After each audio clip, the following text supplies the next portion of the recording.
Hi guys, I'm Shmi, hello and welcome back to the channel. You join me today here in Affalterbach, Germany, the home of AMG, to discover this fairly controversial new car, the latest Mercedes-AMG C63 S E Performance. Now I'm going to be getting behind the wheel to find out if AMG have got this right, and I say that because it's generated quite the discussion. Of course, the previous generations have had fairly iconic 8-cylinder engines, but the V8s are gone. This car is powered by a 2-litre turbo 4-cylinder hybrid setup. Yes, it makes 680 horsepower, but without the full V8 soundtrack, and I want to find out what this is like. Now, I can tell you from my previous experiences heading to the studio to check out the new car when it was launched, and then hopping on board for a passenger ride at Immendingen, the Mercedes-Benz test facility, it's generated a whole lot of discussion. Of course, a lot of people are fairly attached to big engines, but needs must and all. So what is this actually going to translate into? Well, this particular car is very highly equipped. We've got the graphite grey Magno paintwork, we've got the aero kit, we've got all of the carbon fibre options. Inside we've got the new second generation AMG Performance seat, plus there's a whole lot to run through. The tech side of things, the facts and figures, take a look at the engine, go through the dashboard, the driving modes, the displays. Basically today, here in Germany on a beautiful afternoon, we're going to discover everything there is to know about the new C63 S E Performance and find out, as I said, if they've got it right. There's something you might already have spotted about this particular C63. Considering the time of year, it's sunny, but it's actually still very cold. It's winter, of course, due to regulations and insurance with Mercedes-AMG. We actually have the smaller 19-inch wheels fitted with a specific winter tyre set available for the C63. So I'm going to find out shortly what that's like. But I want to take a walk around of the car itself to run through some of the things about it before we go and get out onto the road and find out what it's actually like. Now, for the new C63, everything from the A-pillars forwards is completely new compared to the regular C-Class, should we say. It's a longer car, about 8 centimetres longer, much of which is found in the wheelbase of the car as well. It's wider up front and significantly more aggressive. I mean, come and have a look at the design of this thing up front. Obviously, we have the familiar now vertical slat AMG front grille, housing the active cruise control right in the centre. We also have a whole lot of openings for the extra cooling. In fact, one of the reasons it's longer up front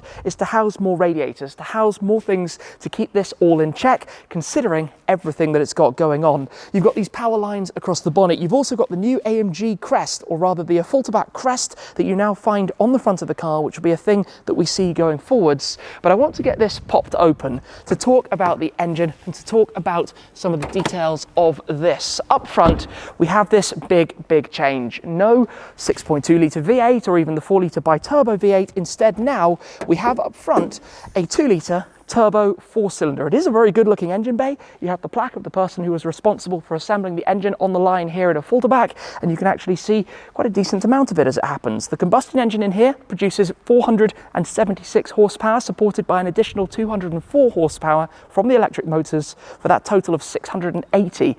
It's a big number, 680 horsepower, but it's also a big car. It comes in at 2,111 kilos. You do have some fabulous acceleration figures, which we'll find out more about very shortly, but fundamentally, it's a very clever system, a P3 hybrid, which effectively is to do with having the combustion engine at the front, the electric motor at the rear, and using a 4MATIC Plus system to help deliver all of that power, while also offering immense amounts of torque, 1,020 Newton meters, with additional bursts depending on your driving mode. All very complicated, which we're going to get to in a moment with this. So this particular car, as I said, is in graphite grey Magno. It has the upper and lower carbon fibre packages, so things like carbon fibre door mirrors, the carbon fibre side skirts running the full length of the car. As we come around towards the back, you have the aero pack, which gives you the larger lip spoiler that you can see here with these bits that lift up slightly more at the side, and that's finished in carbon, along with the diffuser and the trapezoid style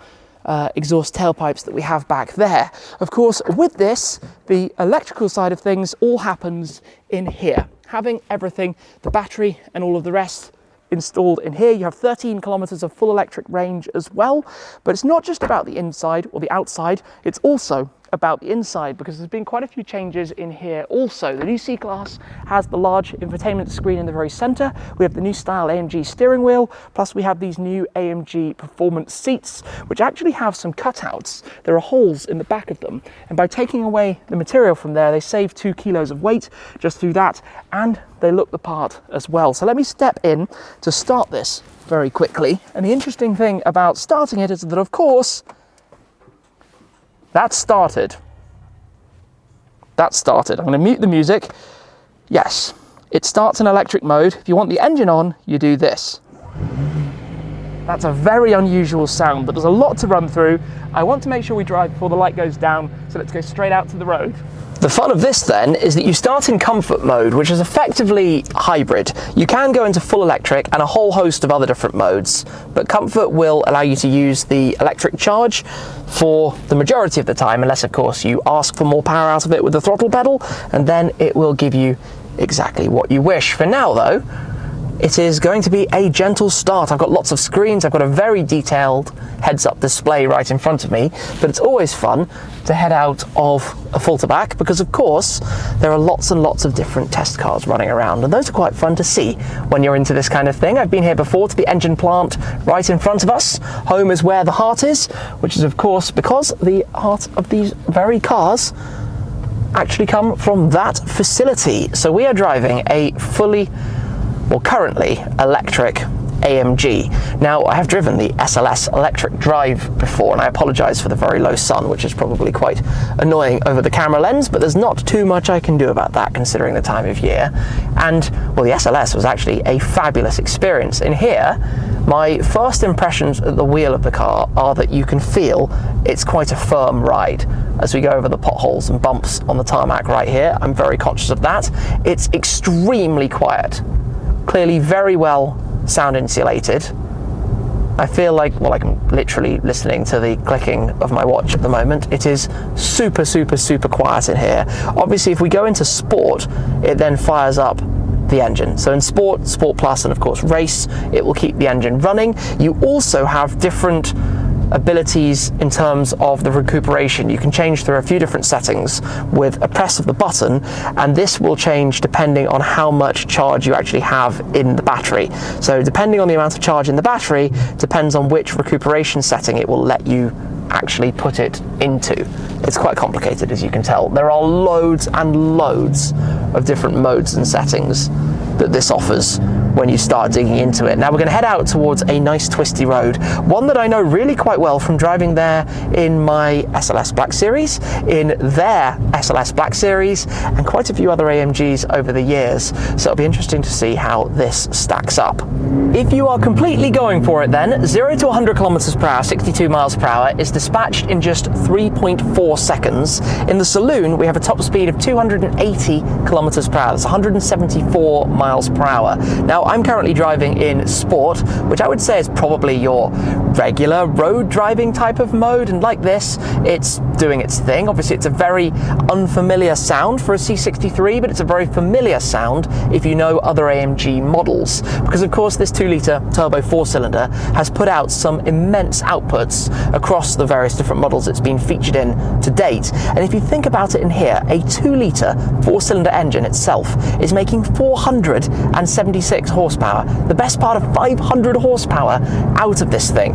Those are big, big, big, big, big numbers, and they translate when you're driving to being very, very, very quick. Now we have the 9-speed AMG speed shift gearbox, the auto gearbox in here, which obviously I'm just letting do its thing on its own at the moment as we head down the hill. But basically, to talk a bit while we're coasting at the moment about these different driving modes, if you're in race, think of it that you effectively have all the electric power being delivered at any point in time. If you're down into Sport Plus or in Sport, that's more like 3/4 or half, that kind of thing. If you're in comfort mode, it's using 1/4 to 1/2 of the electric power in terms of the response and obviously power delivery.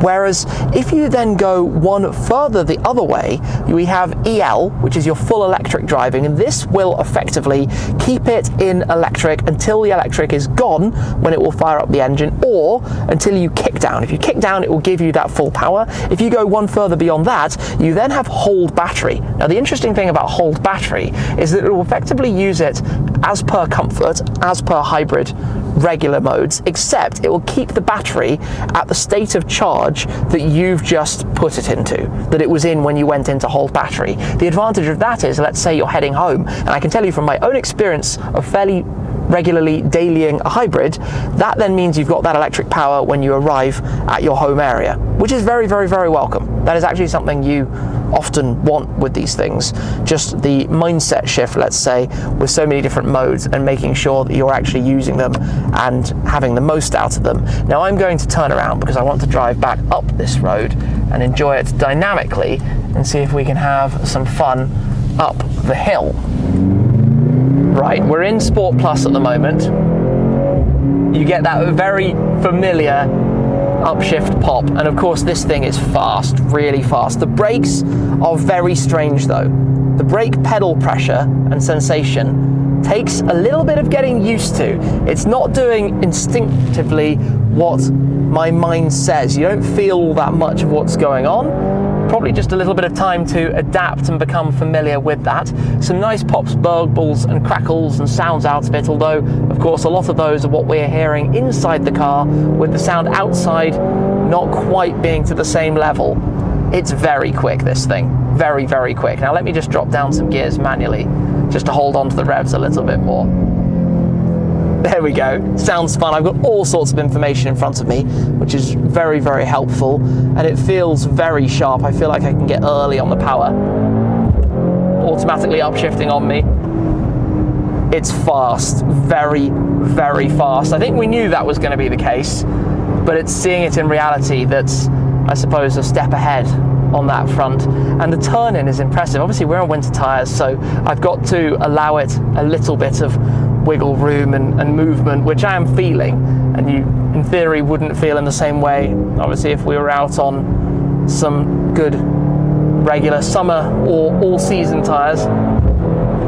This thing is fast. This thing is really fast, like impressively quick. This is in Sport Plus, where there's a lot of sound going on inside the cabin. I actually have to be honest, when you're higher in the revs, you hear a whole lot of that. Unfortunately for me, it is not exactly the best time of day to be out driving. There is quite a lot of traffic at the moment, but we are going to head onto the Autobahn in the distant hope of a bit of a free stretch. This brake pedal is something I really need to talk about because I'm finding it very challenging at the moment. I really find the feel of this just off. It's not doing what I expect it to. For the first couple of centimeters of the brake pedal, there's nothing. And then when you're coming towards a standstill and you hold your foot at a consistent position, the amount of braking you get changes. So as you come towards a standstill, all of a sudden it lurches and brakes you very aggressively. And perhaps this is something you get used to, but I'm not used to it yet. I mean, I've only been driving a very short distance so far as we literally pull out into a traffic jam. So this is where we can turn it up, right? Go into Sport Plus, because to pull out of this lane, all of the blind spot and safety systems that you could ever want. Wow, that's seriously torquey. Nothing like foot flat on the throttle pedal there. Nothing like, there's plenty more beyond that. So the way this system works, if you kick down, is you get this instantaneous 150 kilowatts of electric power. You have 70 kilowatts of consistent power, so a little under half of the 204 horsepower if you do the conversion. Obviously that means that if you need that instant throttle, that instant power, you're going to have it in abundance. And there's a whole load of tech in here as well. When we come to red traffic lights, it pops up on the screen and shows you a picture from the cameras around the car of the traffic light. Same with the navigation system and all the clever stuff it does, and the profiles and the fingerprint reader to have you accessing your individual settings that you've set up in here. Just everything that you could possibly expect to find in this kind of car is all here, and it's all well integrated. You know, there's a whole lot of it, but it just happens. It's just there. It's just doing kind of what it does. I'm going to go back down. Now, when it comes to recuperation, obviously I talked about the 3 recuperation modes. Arguably there is a 4th, because you can turn off recuperation completely. If it's off, it effectively coasts a little bit more. And as you dial it up through the settings, so the normal recuperation, strong recuperation, or go all the way into maximum recuperation, you feel much more that the car is, well, braking you when you lift off the throttle, because of course it's using that to charge back up the battery, to charge back up that 6.1 kilowatt hour, 89 kilo battery as it happens. It's a heavy old thing. So by adding this electrical system, a lot of weight is brought into this car. Now, the upshot is that you have a whole lot of power, top trumps numbers, but the downside is that you're making it a much, much, much heavier vehicle than it needed to be. A C63 is over 2 tons, over 2.1 tons. This is crazy. Now, this is what tears me. I like technology. You know, I'm daily driving my SF90, which is a hybrid, a very similar setup of hybrid to this, although reversed, because the electric motors are up front and the engine is in the back. And I really enjoy that. I really enjoy that ability to cruise along an electric when I want to. And this does it arguably even better. The way it kicks in and you don't even notice it going between, we're now on electric, between electric and the engine. We're now back on the engine. You don't hear it, you don't know about it. It just happens very gently in the background. The tech level is phenomenal. The tech level is wonderful. But a C63 is not a car that you need. It's a car that you want, and you want it for the emotion, you want it for the fun, and you want it for the sheer joy that it brings you. And this is where it's a massively controversial struggle. It's a great car, and for many people this will do everything they could possibly want a car to do in a very, very good way. But for the real petrol heads amongst us, it's almost like torture, the idea that the C63 now has a 4-cylinder engine, not a 2-litre 4-cylinder, not a 6.2 litre V8 or the previous gen 4-litre bi-turbo V8. It's a difficult thing. It's a very, very difficult thing, I think, to almost process, to accept that this is the new reality, but this is what's happening with regulations, and arguably they're being forced so hard because of everything that happened before, because of cars like the W204 getting so loud and ridiculously boisterous, like my C63 Black Series, which is just a hilarious thing to drive that makes very, very, very little sense, but it's just fun, and fun is what these things are really all about. Now, we could go on to adaptive cruise and just chill, and the car would basically be driving itself and helping me with lane assist, and I always quite like that, to be honest, because it means you don't have to do all that much. You just basically sit back and hold the wheel a little bit and let the car just do its thing.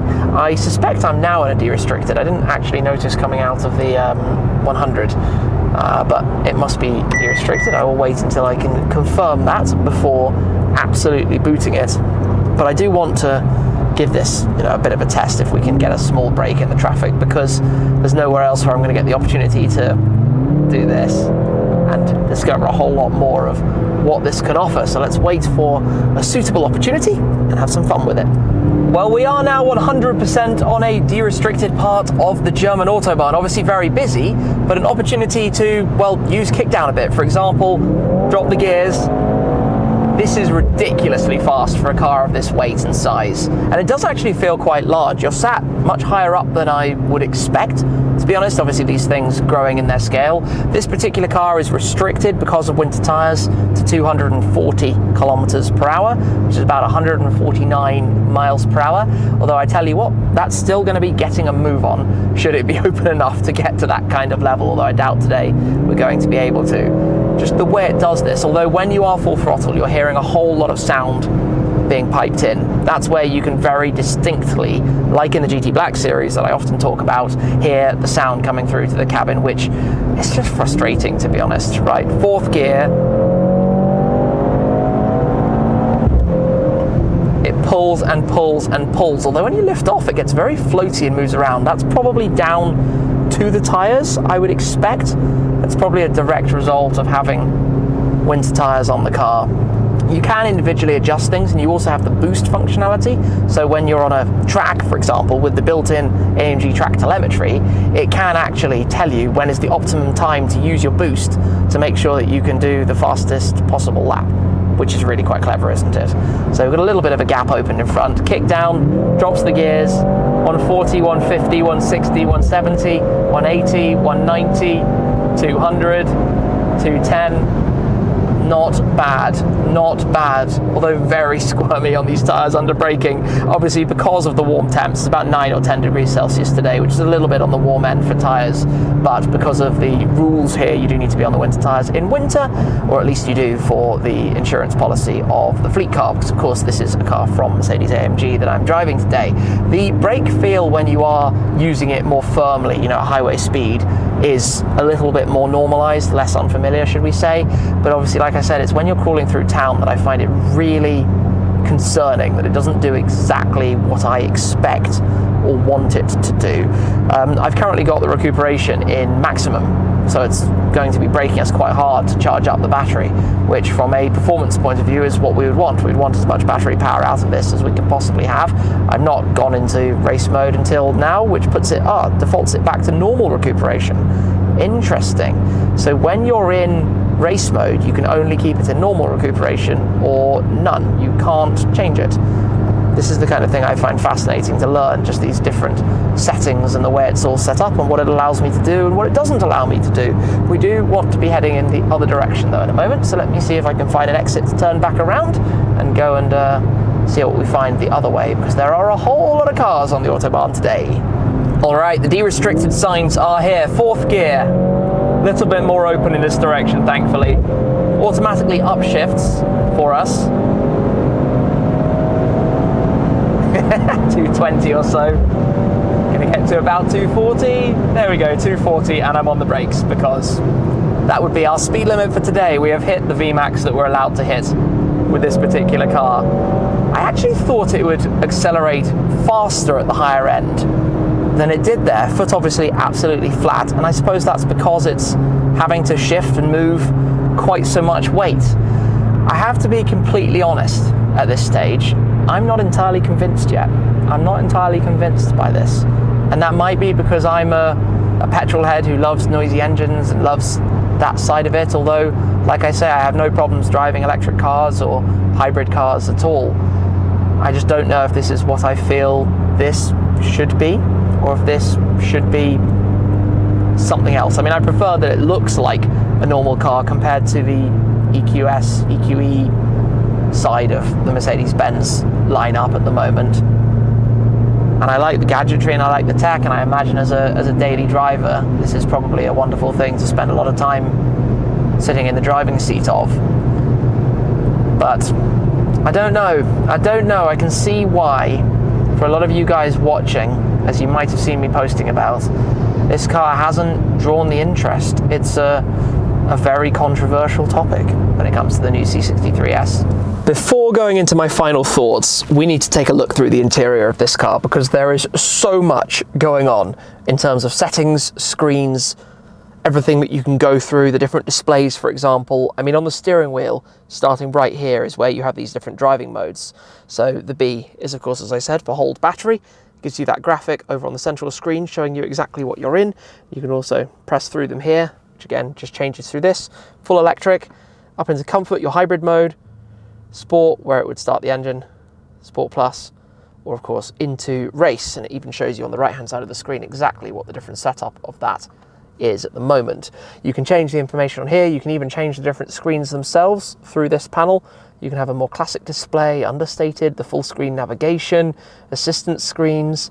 There is so much that you can do with this, depending on where you're driving, what you'd like to do. I mean, this is just phenomenal, to be honest. The amount of settings, I'm not sure if you can see the heads-up display in front of me, and even just changing the view that you have with that as well. I love all of this. I love being able to have this much information.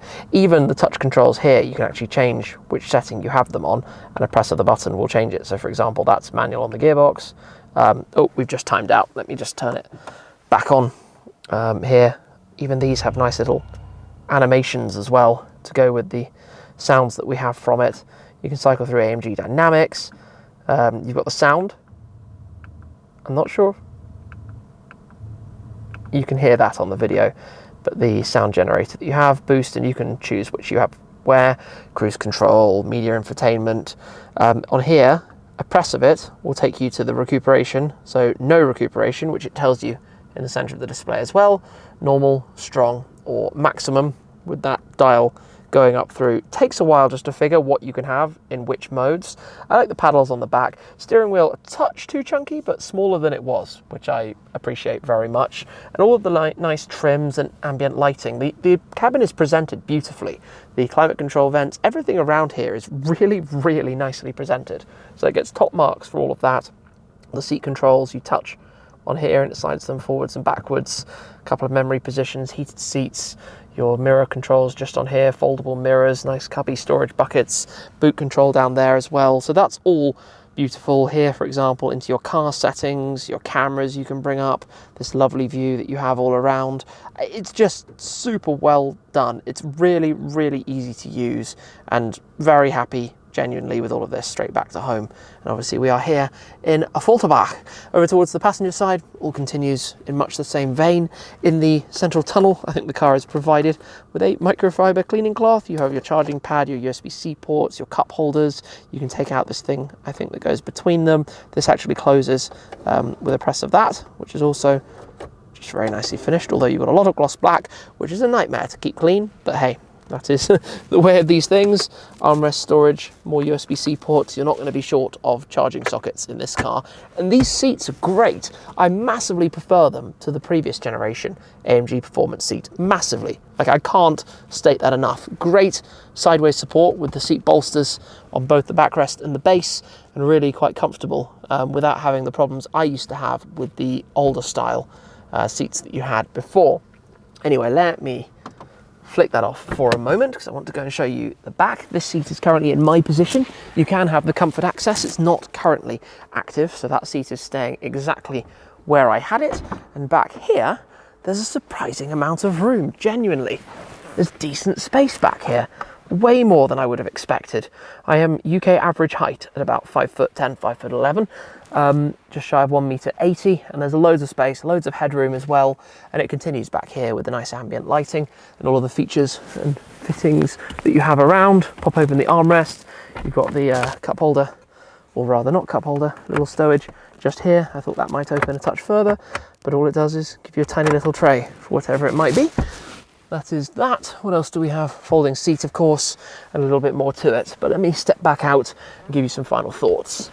I haven't yet mentioned the badging. Like on the GT 4-door, you have the red surrounds, and on the GT Black series as well, as it happens, which symbolise the E-Performance. Now, on this, there's no C63S non-E or even a C63 non-S or E, as it happens. It's just the one derivative to keep things a little bit more simple and to keep this as the flagship of the C-Class family. With the options, of course, there are loads of different colours, loads of different spec things that you can choose, and you can have, as I mentioned, this aero kit, which gives you the bigger spoiler on the deck lid and gives you the extra lip at the front. But then with the carbon fibre, if you order the upper carbon and the lower carbon, you can't get that with the aero kit in carbon. In fact, if you have the non-aero kit car, you would have a carbon insert in the center effectively. If you have the aero kit car and you order carbon, this is always going to be in gloss black to have these extra pieces that come around to the side, just accentuating this extra 7.5 centimeters wide that the front of this car is over the standard C-Class, so to speak. Now, you can also have optional carbon ceramic brakes. We just have the steel brakes on this, and I do think something peculiar is up with this car at the moment, because that's not feedback that I've heard from other people in terms of how it was to drive, just having nothing and then unpredictable levels of braking when you're further through the pedal travel. So I'll try and get some feedback on that and try and add it in the description down below if I get anything with regards to what's up with this one. Otherwise though, I feel like it's a car that's trying very hard to be at the forefront of technology, to throw in all of this stuff that in some ways I would say isn't needed. Obviously, in terms of emissions and fleet averages and all of that, it's very important to bring up the efficiency, bring down the emissions of a vehicle like this to help with being able to bring things that we love into the future. But obviously, as a petrol head, it doesn't have the soundtrack, it doesn't have the vibe. I love the technology, there's so much cool stuff going on in this, but I don't know how to put it into words. It's controversial. It's really controversial. It's right in some ways, in the sense of being a demo of what's possible, pushing things forward, integrating all of this stuff on the inside that makes it a lovely experience, but it's wrong in some others because it's not an AMG as those of us who are really into the history and the passion think of it.